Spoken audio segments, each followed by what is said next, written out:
abortions? What are they? And how do they take countless voices of the unborn every day? Abortion means killing an innocent life.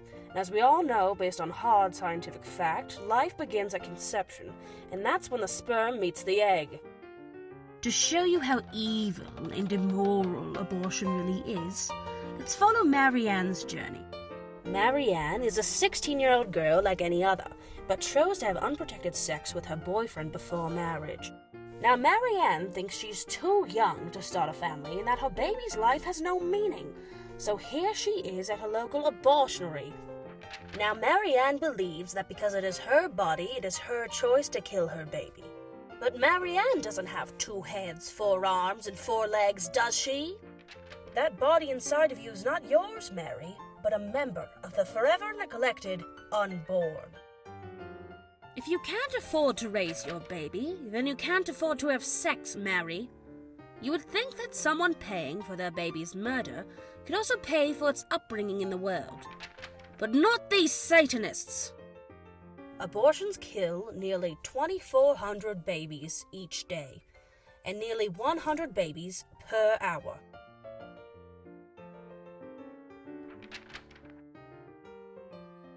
Colorado became the first state to allow abortion in cases of rape, incest, or a threat to the mother's life. These circumstances, although uncomfortable, still claim the life of an innocent human being.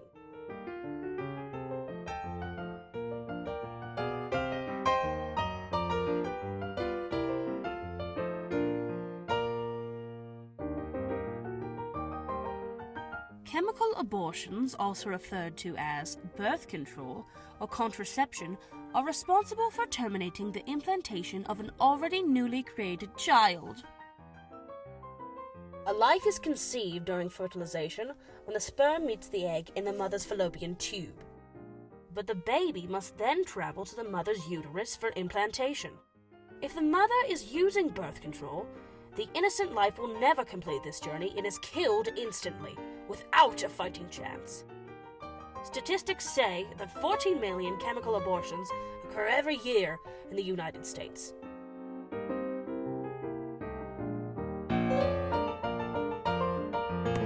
Abortions can be surgical or medical. Medical interventions involve a pill that deprives a young child of nutrients and protection so it starves to death inside the mother.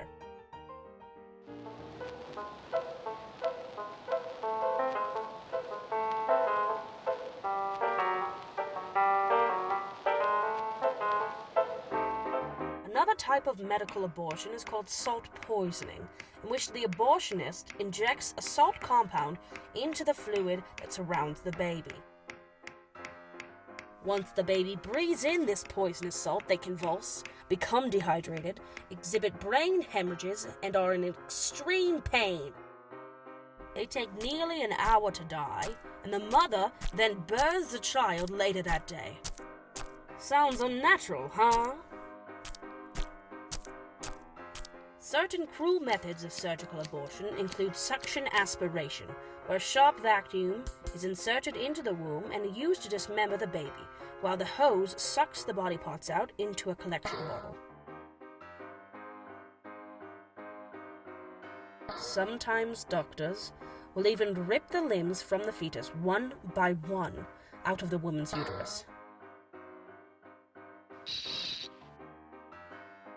Another is partial birth abortion, where the baby's skull must first be cracked inside the uterus, its brain sucked out so that the body is condensed enough to pull it out.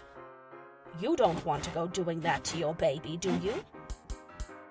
Finally, and most heinously, the baby can be removed via cesarean section, and is then placed to the side where the abortionist and mother conspire over how to execute the child.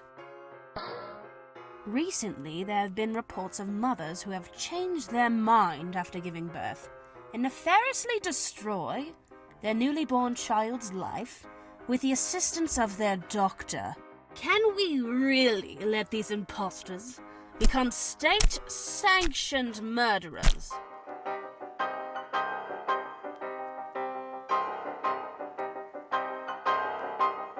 Here, we can see Marianne exhibiting what is called post-abortion stress syndrome. This is an extremely common condition that induces guilt, anxiety, depression, flashbacks, suicidal thoughts, and overall hysteria.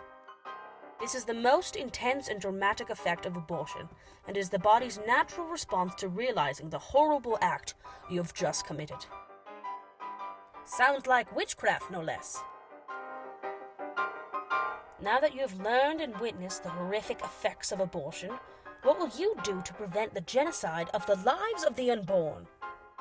The fight cannot be fought alone. Tune in next week to see how to save your children from the looming threat of homosexuals. Thank you and good night.